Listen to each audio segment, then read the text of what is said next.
चलिए एक न्यूमेरिकल देखते हैं। एक ब्लॉक ए जो कि कांस्टेंट स्पीड 10 मीटर पर सेकंड से मूव कर रहा है, ब्लॉक बी वो भी कांस्टेंट स्पीड ऑफ 6 मीटर पर सेकंड से मूव कर रहा है। t इक्वल्स टू 0 पर ब्लॉक ए और ब्लॉक बी के बीच का जो सेपरेशन है ना वो आपको 20 मीटर दिया हुआ है और both of the blocks are moving with a constant velocity on the horizontal surface. अब देखें क्या पूछा है, find when A will meet with B. A B से कब मिलेगा, मतलब हमें वो टाइम पता करना है जब ए की मुलाकात बी से होगी। आपको देख करके समझ में तो आ रहा होगा कि ए बी से तो मिलेगा ही मिलेगा। क्यों? क्योंकि ए का जो स्पीड है वो बी की स्पीड से क्या है, ज्यादा है। क्लियर? तो चलिए देखते हैं इस क्वेश्चन को कैसे अप्रोच करें। तो मान लेते हैं कि टाइम टी बाद यहां कहीं ए बी से मिलता है। तो एक बात बताओ, टी टाइम में ए ने जो डिस्टेंस ट्रेवल किया होगा वो कितना होगा? अगर ए कांस्टेंट स्पीड से मूव कर रहा है तो distance travelled by A is equal to, मैं क्या लिख सकता हूं, speed into time. Similarly time T में बी ने जो डिस्टेंस ट्रेवल किया होगा वो कितना किया होगा? तो मैं यहां पे बी के लिए क्या लिख सकता हूं, स्पीड इंटू टाइम। क्लियर? और अगर इस पॉइंट पर ए और बी की मुलाकात हुई है तो जरा देख करके बताओ ये S A is equal to क्या होगा? हम यहां पे एस ए इक्वल टू लिख सकते हैं 20 plus S B. S A का वैल्यू 10t दिया हुआ है और एस बी इज वॉट 60। तो वैल्यूज पुट करते हैं तो 10t is equal to 20 plus 60। तो यहां से 4t equal to 20 and t equal to 5 seconds. इसका मतलब कि 5 सेकेंड्स के बाद ए बी से मीट करेगा। बहुत आसान क्वेश्चन था, सिंपली हमने डिस्टेंस कैलकुलेट किया और इक्वेशंस लगा के कैलकुलेट कर लिया। ठीक है, इस टाइप के प्रॉब्लम्स हम ऑलरेडी काइनेमेटिक्स 1D में सॉल्व भी कर चुके हैं। अब हम यहां देखते हैं कि इन प्रॉब्लम्स को रिलेटिव के अप्रोच से कैसे सॉल्व करें।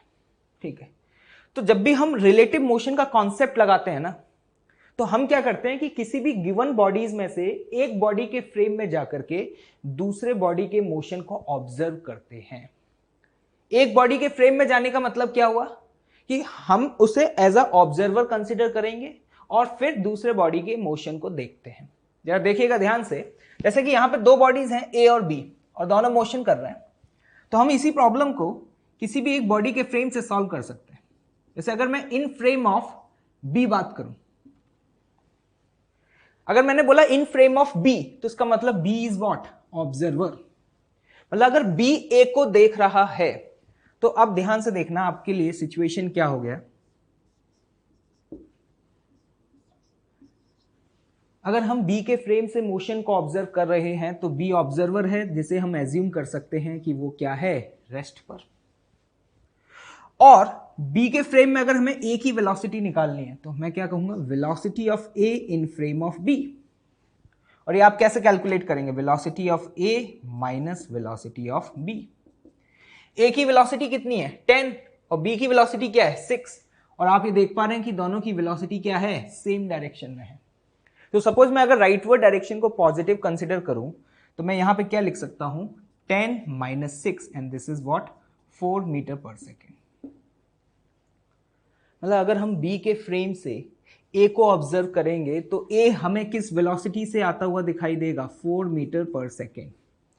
या तो आप इस तरीके से कैलकुलेट कर सकते हैं, और दूसरा तरीका मैं आपको बता चुका हूं, हम जिसके भी फ्रेम में जाते हैं उसके वेलोसिटी वेक्टर को उल्टा करके क्या कर दो, ऐड कर दो।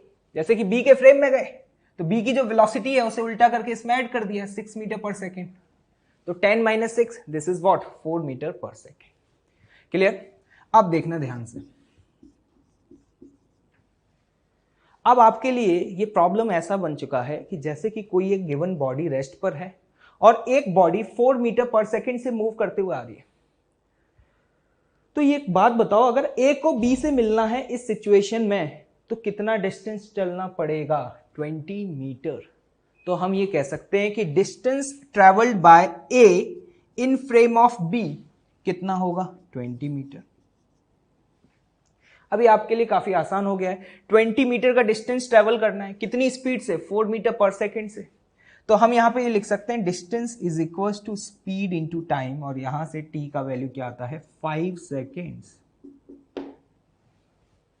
ये देखो, ये प्रॉब्लम आपने कहां सॉल्व किया था? ग्राउंड फ्रेम से। कैसे सॉल्व किया था? ग्राउंड फ्रेम से। मैं ग्राउंड फ्रेम क्यों बोल रहा हूं? क्योंकि आपने यहां पर ग्राउंड फ्रेम में जो भी ए और बी ने डिस्टेंसेस ट्रेवल किए हैं उनकी वैल्यूज लिखी और फिर इक्वेशंस बना के इसे सॉल्व किया। इस प्रॉब्लम को कैसे सॉल्व किया आपने? इन फ्रेम ऑफ बी, और टाइम की वैल्यू क्या आ रही है? सेम आ रही है। आप चाहे इस मेथड से सॉल्व करें या इस मेथड से सॉल्व करें, आंसर सेम आया। तो मतलब आज के बाद याद रखिएगा कि जब भी हम रिलेटिव के अप्रोच से प्रॉब्लम्स को सॉल्व करते हैं ना, तो हमारे लिए थोड़ा आसान हो जाता है। अब मैंने ये क्यों बोला कि आसान हो जाता है, वो ध्यान से सुने, क्योंकि अगर आप बी के फ्रेम में चले गए तो बी आपके लिए ऑब्जर्वर है। तो अब आपके लिए क्वेश्चन ऐसा हो चुका है जैसे कि एक बॉडी रेस्ट पर है और एक बॉडी मोशन परफॉर्म कर रही है। तो इन दैट सिचुएशन मोशन को ऑब्जर्व करना रिलेटिवली थोड़ा आसान है, क्योंकि अब इसे 20 मीटर का डिस्टेंस 4 मीटर पर सेकंड से ट्रैवल करना है। तो आपको समझ में आ रहा है टी की वैल्यू क्या आ गई? 5 सेकेंड्स। तो याद रखिएगा जो टाइम हमने इस इवेंट में कैलकुलेट किया जब ए और बी की मुलाकात हुई, तो वो टाइम फ्रेम से क्या होता है? इंडिपेंडेंट होता है।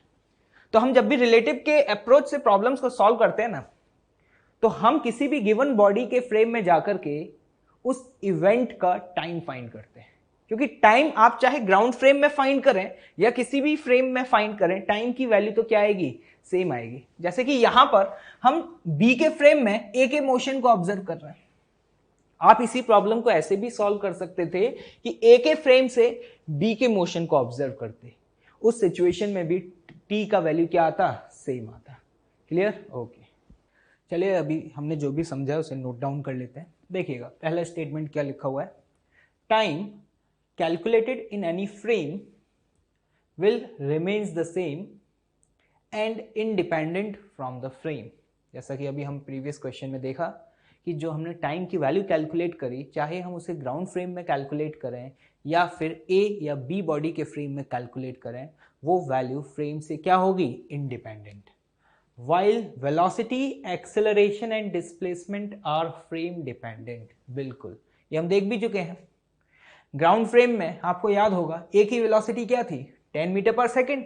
लेकिन आप बी के फ्रेम में गए और बी के फ्रेम में ए की वेलोसिटी क्या थी? 4 मीटर पर सेकेंड।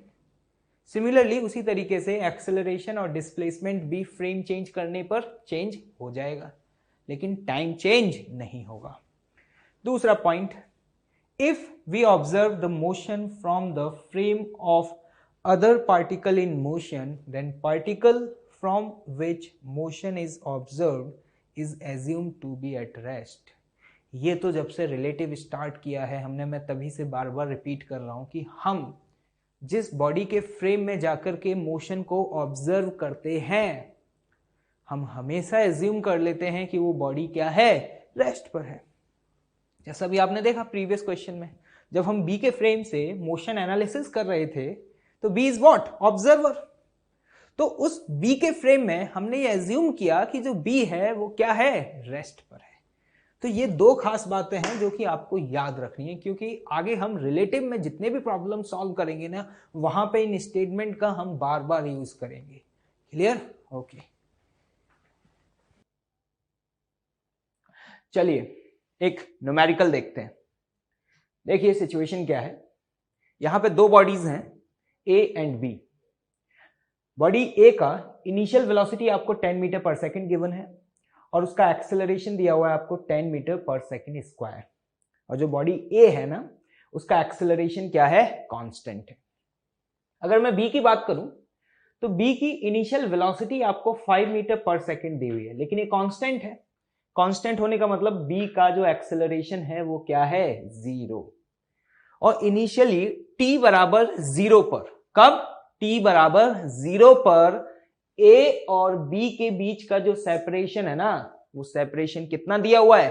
10 मीटर। अब देखिए ए पार्ट में क्या पूछा है? Find when a and b will meet. इसका मतलब समझ आया ये पूछा जा रहा है कि ए की मुलाकात बी से कब होगी।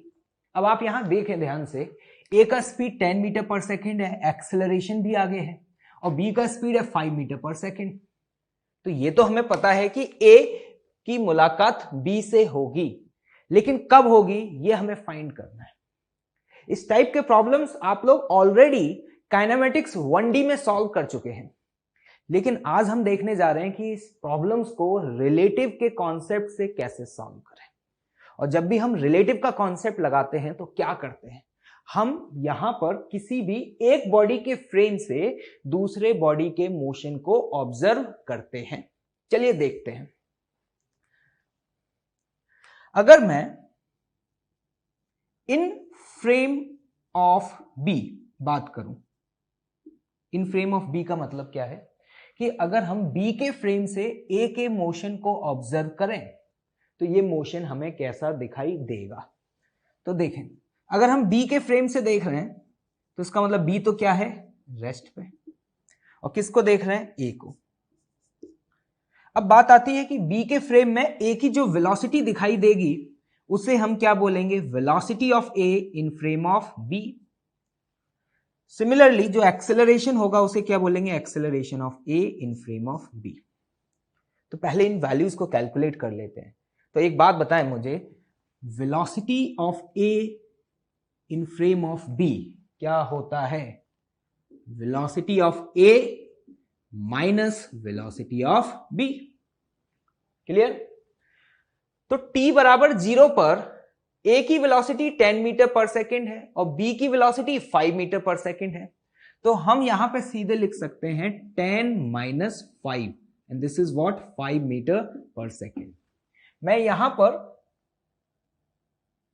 राइटवर्ड डायरेक्शन को पॉजिटिव कंसीडर कर रहा हूं और लेफ्टवर्ड डायरेक्शन को नेगेटिव। और आप ये देख पा रहे हैं कि मोशन एक ही एक्सिस के अलोंग हो रहा है, अलोंग द एक्स एक्सिस। तो हमें यहां पर आई कैप और जे कैप के फॉर्म में वेलोसिटी को लिखने की कोई भी जरूरत नहीं है। तो यहां से मुझे समझ आया कि t बराबर 0 पर अगर b a को देखेगा तो a किस वेलोसिटी से आता हुआ दिखाई देगा, 5 मीटर पर सेकेंड। मतलब ये वैल्यू है 5 मीटर पर सेकेंड। क्लियर। अब बात करते हैं कि B के फ्रेम में A का एक्सेलरेशन क्या होगा। तो ये भी हम कैलकुलेट करना जानते हैं। Acceleration of A in frame of B is what, acceleration of A minus acceleration of B। लेकिन B का एक्सेलरेशन तो क्या है, 0। तो A का एक्सेलरेशन क्या आ गया, simply 10 metre per second square. तो यहां से हम बोल सकते हैं ये वैल्यू क्या है हमारी, 10 metre per second square. Clear. ये कहानी कब की है, t बराबर 0 की। अरे समझ में आ रहा है या नहीं।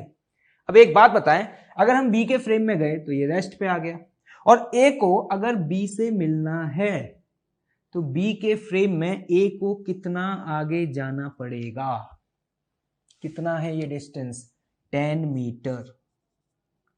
तो मैं यहां पर ये कह सकता हूं कि displacement of A in frame of B कितना होगा, 10 मीटर होगा। क्लियर।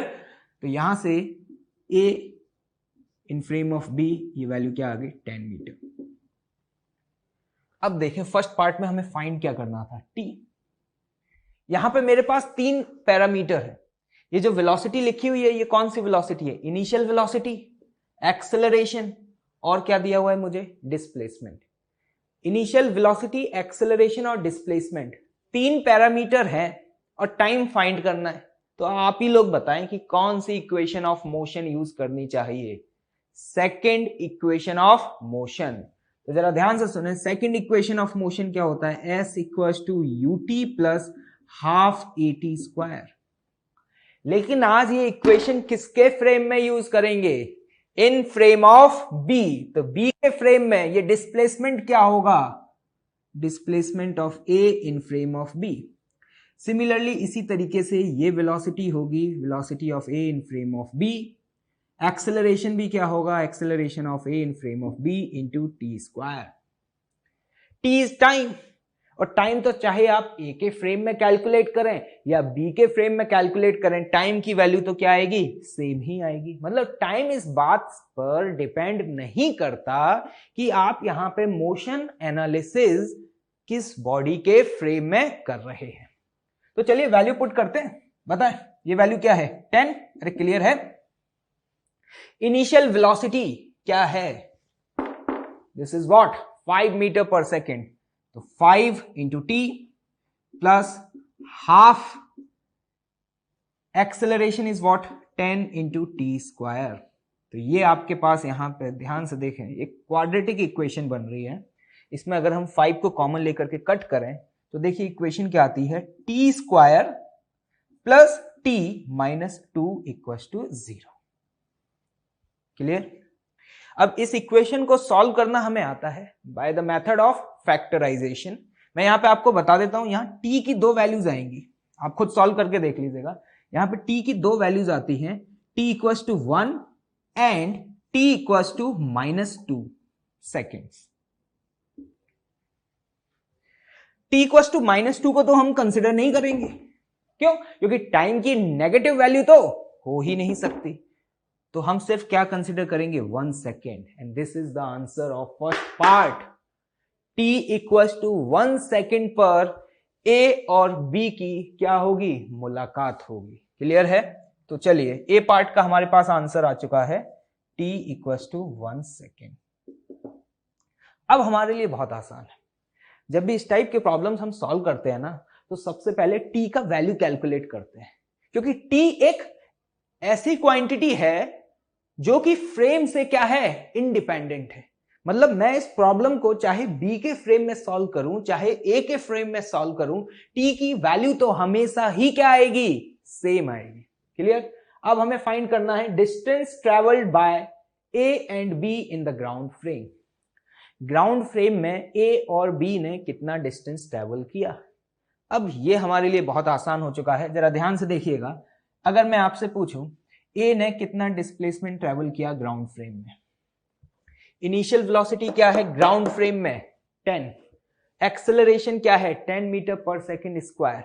तो क्या मैं यहां पे सेकेंड इक्वेशन ऑफ मोशन का यूज कर सकता हूं, देखें UAT plus half AT square.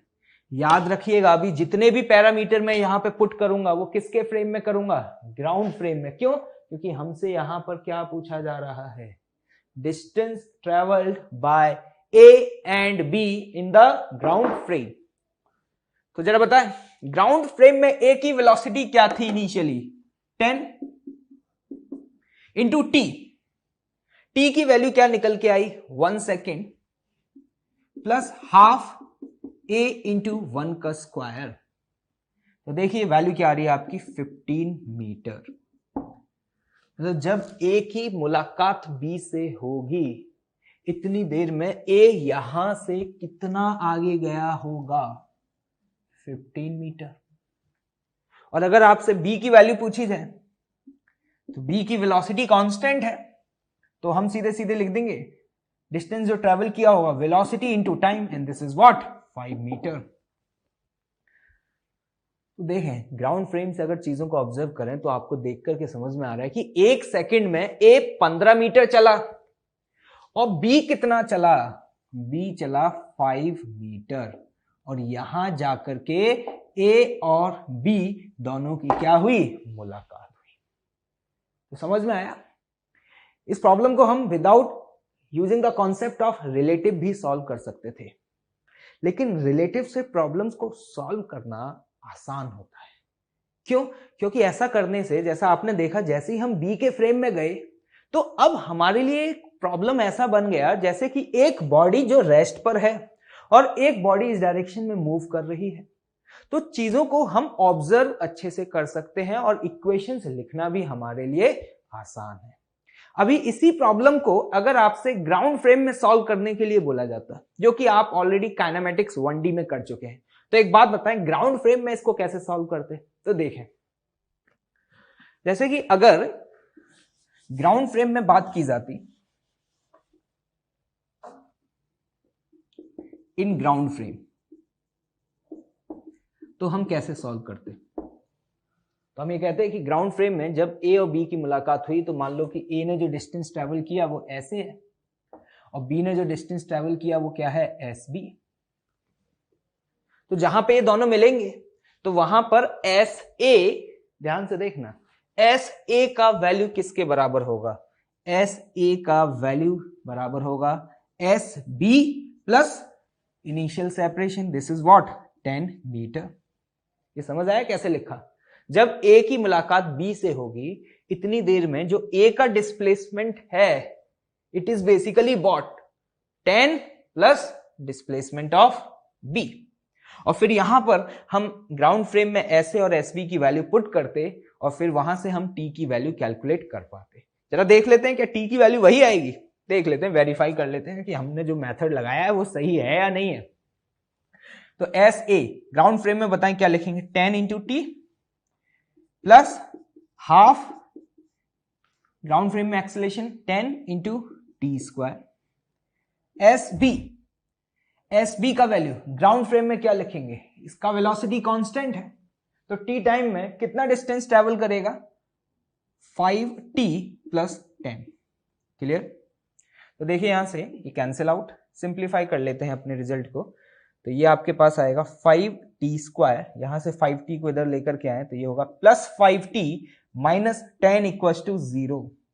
5 common लें तो t square plus t minus 2 equal to 0। जरा ध्यान से देखें, ये क्वाड्रेटिक इक्वेशन क्या वही आ रही है जो ये आ रही थी? बिल्कुल। तो देखिए जो क्वेश्चंस को हम रिलेटिव के कॉन्सेप्ट से सॉल्व कर रहे हैं ना, उन्हें हम ग्राउंड फ्रेम में भी सॉल्व कर सकते हैं। आंसर हमारा हमेशा क्या आएगा, सेम आएगा। क्लियर है? चलिए एक और न्यूमेरिकल देखते हैं। देखिएगा सिचुएशन क्या है।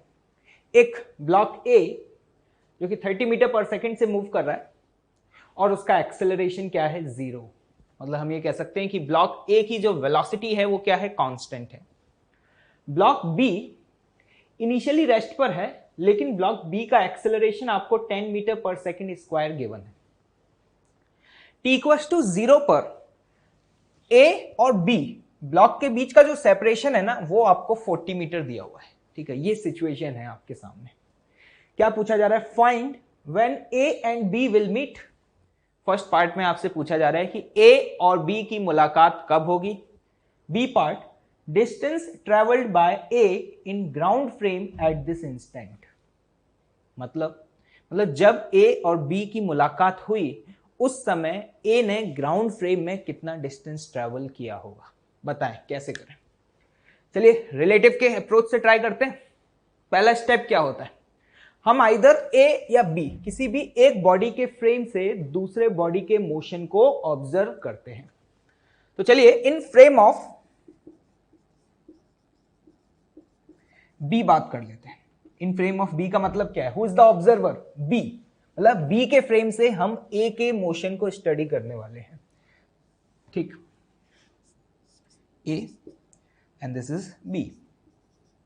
हम ये एज्यूम कर सकते हैं बी क्या है, रेस्ट पर है। क्लियर? अब देखना, इसका मतलब है कि we have to find velocity of A in frame of B. हमें फाइंड करना होगा कि ए की वेलोसिटी बी के फ्रेम में क्या है और सिमिलरली क्या फाइंड करना होगा, acceleration of A in frame of B. तो सबसे पहले देख लेते हैं क्या क्या पैरामीटर्स गिवन है। तो देखिएगा यू ए कितना दिया हुआ है आपको, 30 metre per second. You B क्या है, 0। और एक्सेलरेशन लिखें अगर तो एक्सेलरेशन ऑफ ए क्या है, 0 and acceleration of B is what, 10 metre per second square. Clear? Motion एक ही लाइन के अलोंग हो रहा है तो इसे हम पॉजिटिव कंसीडर कर लेते हैं और इसे हम नेगेटिव। हमें वेलोसिटीज को आई कैप और जे कैप फॉर्म में लिखने की जरूरत ही नहीं है कि क्यों, क्योंकि मोशन एक्स एक्सिस के अलोंग हो रहा है। तो यहां पर हमें यह पैरामीटर फाइंड करना होगा। तो एक बात बताओ, अगर मुझे यू ए बी निकालना है, इसका मतलब क्या है, initial velocity of A in frame of B, तो कैसे लिखते थे, U A minus of U B. U A का वैल्यू क्या है, 30 और यू बी का वैल्यू 0 है। तो सिंपली हम कह सकते हैं t इक्वल्स टू 0 पर ये जो b है उसे ए किस स्पीड से आता हुआ दिखाई देगा? 30 मीटर पर सेकेंड। और अगर एक्सेलरेशन फाइंड करें तो acceleration of A in frame of B क्या लिखेंगे? Acceleration of A minus acceleration of B, और ए का एक्सेलरेशन 0 है और बी का एक्सेलरेशन क्या है? 10, तो ये क्या आ गया? Minus of 10 metre per second square. Minus आने का मतलब क्या है? माइनस का मतलब ये हुआ कि वो इस डायरेक्शन में 10 मीटर पर सेकेंड स्क्वायर होगा एक्सेलरेशन। मतलब t इक्वल टू 0 पर b के फ्रेम से जब हम a को देखते हैं तो a का स्पीड हमें 30 मीटर पर सेकेंड दिखाई देगा और उसका जो एक्सेलरेशन है वो 10 मीटर पर सेकेंड स्क्वायर दिखाई देगा। लेकिन किस डायरेक्शन में? पॉजिटिव और नेगेटिव? नेगेटिव डायरेक्शन में। अब ये आपके लिए प्रॉब्लम ऐसा हो चुका है, b के फ्रेम में a को कितना डिस्टेंस ट्रैवल करना पड़ेगा मिलने के लिए? 40 मीटर। तो हम ये कह सकते हैं कि distance travelled by a in frame of b is what? 40 metre.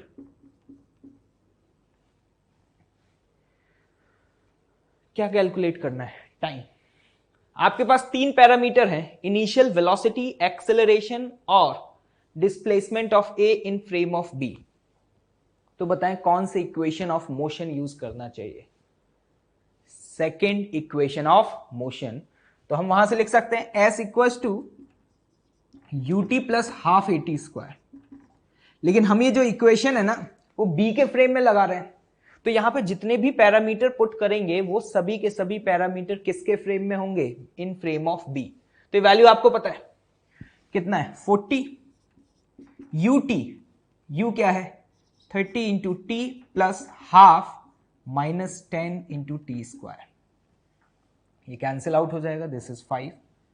इस इक्वेशन को देखते हैं क्या बनता है आपके सामने। 5t square minus 30t plus 40 equal to 0। यहां से अगर आप 5 को कॉमन लें तो ये आ जाएगा इक्वेशन क्या? t square minus 6t plus 8 is equal to 0। एक क्वाड्रेटिक इक्वेशन बन गई है। फैक्टराइजेशन करके हम इस गिवन क्वाड्रेटिक इक्वेशन के रूट्स कैलकुलेट कर सकते हैं। तो देखते हैं इसके रूट्स क्या आ रहे हैं। तो चलिए फैक्टराइजेशन कर लेते हैं। टी स्क्वायर माइनस ऑफ 60, इसे हम क्या लिख सकते हैं? Minus 4t minus 2t plus 8 equal to 0। Factorisation तो आपको आता ही होगा। यहां से t को अगर कॉमन लें तो ये क्या आएगा? t minus of 4, minus of 2 को कॉमन लें तो t minus of 4 is equal to 0।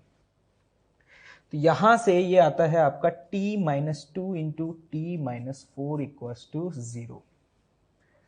तो देख करके आपको समझ में आ रहा है कि इस गिवन क्वाड्रेटिक इक्वेशन के 2 रूट्स आ रहे हैं। कौन कौन सा? t equal to 2 and t equal to 4। और खास बात कि यहां पे टाइम की जो वैल्यूज आ रही हैं वो दोनों ही वैल्यूज क्या आ रही हैं? पॉजिटिव आ रही हैं। इसका मतलब क्या हुआ? मतलब a b से एक बार नहीं 2 बार मिलेगा। कब कब? t इक्वल टू 2 पर और t इक्वल टू 4 पर। ऐसा कैसे हो गया? जरा देखते हैं। अगर मैं b के फ्रेम से a का मोशन देख रहा हूं तो जरा ध्यान से देखिएगा, a का स्पीड आगे है और एक्सेलरेशन पीछे है। तो ये बताओ कि b के फ्रेम में a का स्पीड बढ़ेगा या घटेगा? या आप काइनेमेटिक्स 1D में पढ़ चुके हैं कि अगर एक्सेलरेशन और वेलोसिटी अपोजिट डायरेक्शंस में होते थे तो उस केस में स्पीड क्या होता था? कम होता था। तो उसका मतलब यह है, अब देखना ध्यान से, b के फ्रेम से अगर a के मोशन को ऑब्जर्व कर रहे हैं ना तो क्या होगा? a आगे जा रहा होगा लेकिन इसका स्पीड लगातार कम होता जाएगा। और ये आपको समझ में आ रहा होगा कि 30 मीटर पर सेकंड से अगर मूव कर रहा है और एक्सेलरेशन इस डायरेक्शन में 10 है तो 1 सेकंड में कितना स्पीड कम होगा? 10 मीटर पर सेकंड। तो कितनी देर बाद इसकी वेलोसिटी 0 हो जाएगी? तो हम ये कह सकते हैं यहां से देख करके आफ्टर द 3 सेकेंड्स। तो 3 सेकंड के बाद वेलोसिटी 0 होगी लेकिन एक्सेलरेशन इस डायरेक्शन में है तो यहां पे टर्न लेगा और वापस इस तरीके से आएगा।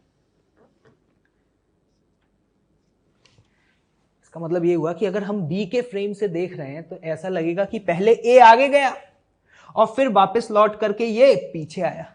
तो जब ये आगे गया होगा तब मुलाकात हुई होगी t इक्वल टू 2 पर, और जब ये पीछे आ रहा होगा तो मुलाकात हुई होगी कब? t इक्वल टू 4 पर। समझ में आया? यहां पे 2 आंसर क्यों आ रहे हैं? क्योंकि b के फ्रेम में वेलोसिटी आगे है, एक्सेलरेशन पीछे है, तो पहले ए आगे मूव करेगा और उसके बाद ए फिर बैकवर्ड डायरेक्शन में मोशन करेगा इन फ्रेम ऑफ बी। तो हमारे पास फर्स्ट पार्ट का आंसर आ चुका है। तो हमने यहां पे क्या किया, किसी भी एक बॉडी के फ्रेम में जाकर के दूसरे बॉडी के मोशन को ऑब्जर्व किया और उसके लिए जो भी पैरामीटर्स थे उनकी वैल्यू को लिखा और इक्वेशंस को क्या कर दिया, सॉल्व कर दिया, जैसा कि हम अपने पिछले क्वेश्चन में कर चुके हैं। Distance travelled by A in ground frame at this instant. हमसे पूछा जा रहा है इस इंस्टेंट पर यह बताना है कि ग्राउंड फ्रेम में ए ने कितना डिस्टेंस ट्रेवल किया। एक बात बताओ, ग्राउंड फ्रेम में ये है ना वेलोसिटी, और वो कितनी है 30 मीटर पर सेकेंड, और एक्सेलरेशन क्या है ग्राउंड फ्रेम में 0। तो हम ये कह सकते हैं कि ग्राउंड फ्रेम में जो ए है ना वो कांस्टेंट वेलोसिटी से मूव कर रहा है, और वो वेलोसिटी क्या है 30 मीटर पर सेकेंड। तो अगर आपको डिस्टेंस कैलकुलेट करना है तो जरा ध्यान से देखिएगा, ये बहुत आसान हो गया। ए की स्पीड कांस्टेंट है तो मैं यहां पे बोल सकता हूं कि distance travelled by A in 2 seconds क्या होगा, simply 30 into 2 and this is what 60 metre. और इन 4 सेकेंड्स अगर लिखना है 30 into 4 and this is what 120 metre. ऐसा मैंने क्यों किया है समझ में आ रहा है, क्योंकि ग्राउंड फ्रेम में एक्सेलरेशन ऑफ ए क्या है 0। इसका मतलब ग्राउंड फ्रेम में जो ए है वो कांस्टेंट वेलोसिटी से मोशन कर रहा है, और अगर कांस्टेंट वेलोसिटी से मूव कर रहा है तो हम डायरेक्टली लिख सकते हैं डिस्टेंस बराबर स्पीड इंटू टाइम। तो इसका मतलब जब ए बी से मिलेगा इतनी देर में ए ने डिस्टेंस चला 60 मीटर 2 सेकंड में, और 4 सेकंड में कितना चला 120 मीटर। क्लियर। अभी और देख लेते हैं, अगर सपोज आपसे ये पूछा जाता कि ये बताओ ए और बी जो मोशन परफॉर्म कर रहे हैं ना उसका एक्सटी ग्राफ क्या होगा। एक्सटी का मतलब पोजीशन वर्सेस टाइम ग्राफ। तो अगर मुझे यहां पे पोजीशन वर्सेस टाइम ग्राफ बनाना है तो सपोज मैं यहां पर इनिशियली टी बराबर 0 पे, जहां पर ए है ना, इसे मैं ऑरिजिन कंसिडर कर लेता हूं। ऑरिजिन कंसिडर करने का मतलब x इक्वल टू 0। तो अगर ये x इक्वल टू 0 है तो बताओ t बराबर 0 पे b की पोजीशन क्या होगी, x इक्वल टू 40। अब आपसे ये बोला जाए कि xt ग्राफ बनाओ a और b के लिए, तो चलिए बताओ कैसे बनाओगे। तो चलिए देखते हैं कि xt ग्राफ कैसे बनाए। तो एक बात बताओ, अगर मैं a की बात करूं तो a की वेलोसिटी क्या है, कांस्टेंट। तो काइनेमेटिक्स 1D याद करो, अगर किसी की वेलोसिटी कांस्टेंट होती थी तो उसका xt ग्राफ स्ट्रेट लाइन बनता था। क्यों? क्योंकि xt ग्राफ का स्लोप आपको क्या देगा, वेलोसिटी। तो इतना तो तय है कि a का जो xt ग्राफ होगा वो स्ट्रेट लाइन बनेगा। और एक बात बताओ, t इक्वल टू 0 पे इसकी पोजीशन क्या है, x इक्वल टू 0। तो ये ग्राफ ओरिजिन से स्टार्ट होगा और इस तरीके का बनेगा। ये किसका ग्राफ हो गया, a का। अब आते हैं b। b इनिशियली रेस्ट पर है लेकिन एक्सेलरेशन है, मतलब b की जो वेलोसिटी है वो लगातार इंक्रीज हो रही है। बात बताना, अगर एक्सेलरेशन पॉजिटिव होता था तो xt ग्राफ कैसा बनता था, पैराबोला इन ओपनिंग अपवर्ड डायरेक्शन, क्योंकि यहां पर इसकी वेलोसिटी लगातार क्या होगी, इंक्रीज होगी। तो ध्यान से देखिएगा, t इक्वल टू 0 पे b की पोजीशन क्या है, x इक्वल टू 40। तो इसका मतलब ये ग्राफ यहां से स्टार्ट नहीं होगा, क्योंकि जब t इक्वल टू 0 है तो x का वैल्यू जो है वो 40 मीटर है। ये ग्राफ यहां से स्टार्ट होगा और ये ग्राफ कुछ इस तरीके से बनेगा। ये मैंने ऐसा क्यों बनाया समझ में आ रहा है, क्योंकि अगर आप ध्यान से देखें यहां पे स्लोप लगातार क्या होता जा रहा है, इंक्रीज होता जा रहा है। किसका, टेंजेंट का, मतलब वेलोसिटी लगातार इंक्रीज हो रही है। ये ग्राफ इस स्ट्रेट लाइन को 2 बार कट कर रहा है। क्यों? क्योंकि a की मुलाकात b से कितनी बार हुई, 1 या 2 बार, 2 बार हुई। और कब कब हुई, t equal to 2 and t equal to 4 seconds पर। मतलब मैं यहां पर कह सकता हूं कि ये वाला जो है ना, इसके करस्पॉन्डिंग जो टाइम होगा वो 2 होगा, और जहां पे दोबारा से कट किया है इसके करस्पॉन्डिंग जो टाइम होगा वो क्या होगा, 4 होगा। समझ आया? और अभी हम देख भी चुके हैं इक्वेशंस को सॉल्व करके कि a और b 2 बार मिले थे, t equal to 2 and t equal to 4 पर, और यहाँ ग्राफ से भी हमें साफ साफ दिखाई दे रहा है कि जो ग्राफ है वो 2 पॉइंट पर क्या कर रहा है, कट कर रहा है। ओके, ठीक।